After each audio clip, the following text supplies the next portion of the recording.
भारत नगर शहर में सुजाता नाम की एक औरत अपने 2 बेटों और बहुओं के साथ रहती थी। उसकी 2 बहुएं थी। बड़ी बहू का नाम था पायल और छोटी का नाम संजना। संजना कुछ ही दिनों पहले सुजाता के घर की बहू बनी थी। पूरा परिवार बड़ी ही खुशहाली से रहता था। एक दिन संजना अपने कमरे में बहुत देर से दरवाज़ा बंद करके बैठी थी। तब पायल ने दरवाज़ा खटखटाया। संजना, दरवाज़ा खोलना, कब से अंदर बैठी है?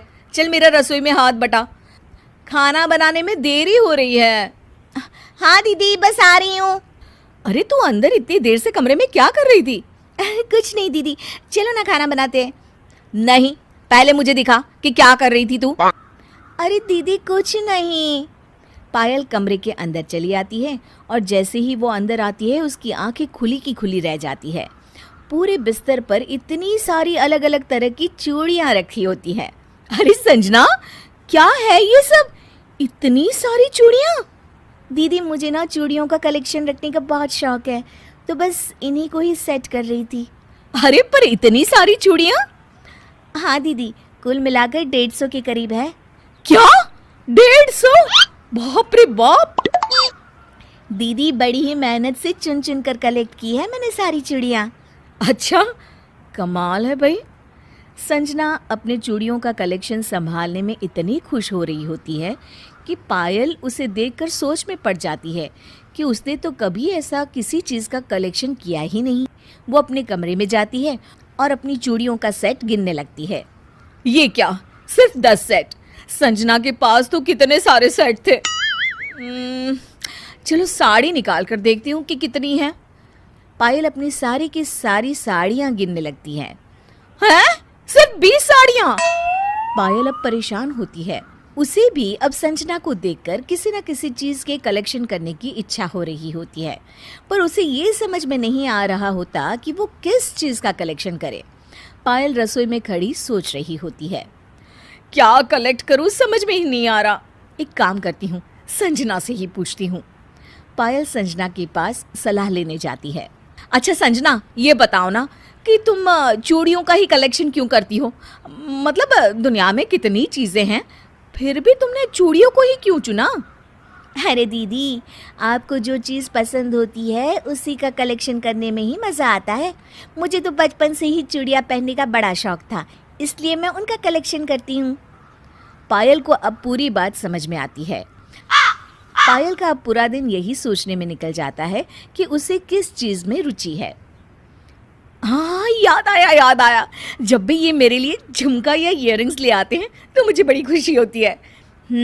इसका मतलब कि मुझे झुमके पसंद है, मतलब कि मुझे उसी का कलेक्शन करना चाहिए।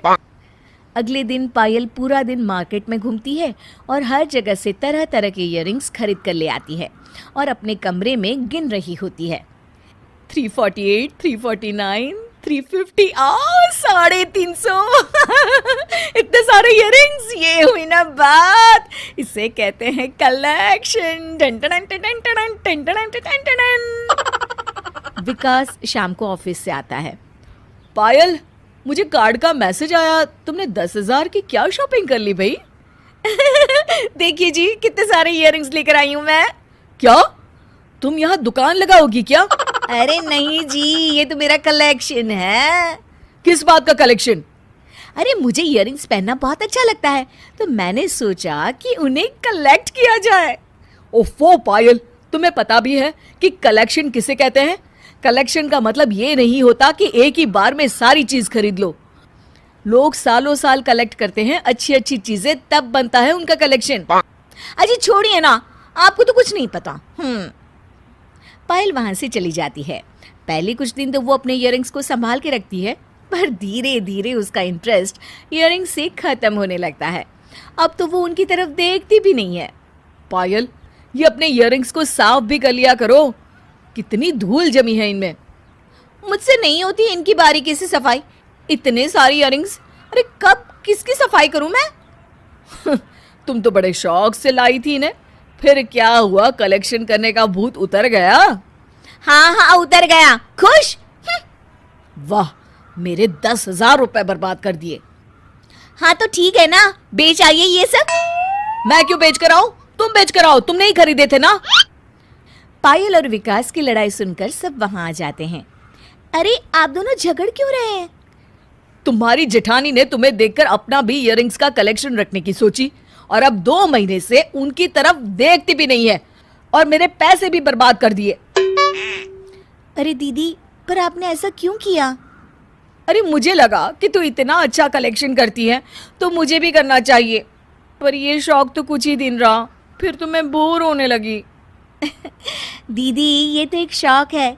जैसे आपको खाना बनाने का शौक है तो आपको उसी में खुशी मिलती है ना, वैसे ही मुझे चूड़ियाँ कलेक्ट करने का शौक है तो उसी में खुशी मिलती है। हम एक दूसरे को देखकर अपने शौक तो नहीं बदल सकते ना दीदी। तू ठीक कह रही है, किसी की देखा देने में कोई शौक नहीं पालना चाहिए, लेकिन अब इन इयररिंग्स का क्या करें? चलो इसका उपाय मैं बता देती हूँ। तुम दोनों इन इयररिंग्स को अपनी अपनी सहेलियों को बेच दो, क्या पता हमें फिर बिजनेस का शौक लग जाए, हैं?